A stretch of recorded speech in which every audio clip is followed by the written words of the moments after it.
من بودی با من بودی یه روز عزیزم، حالا از نبودنت پشم میریزم. به کی بگم خدایا من درد دلم رو، سنگ صبورم فقط بود چونه تو. گریه هم بود فقط با تو، خنده هم تو، من که میمردم میدیدم عشق چشام تو. میدونستی که دلم هیچ تاثیره، چرا نگفتی که دل جای دیگه گیره؟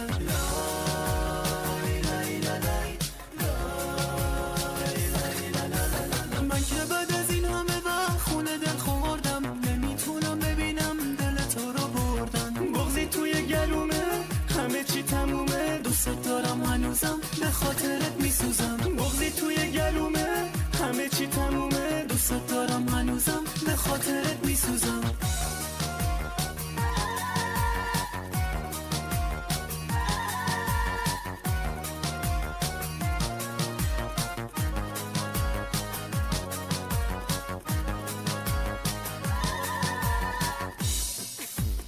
جانیال نریمانی فیت فردین سعادت.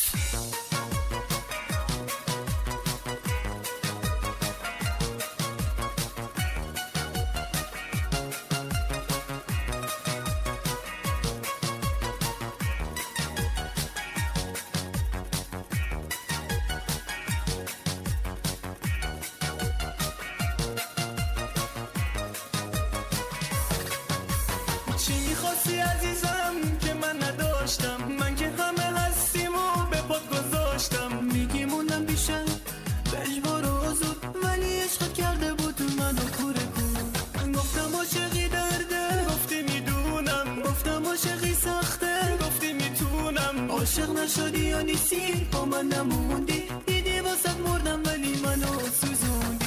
با من بودی یه روز عزیزم، حالا از نبودنت عشق میریزم.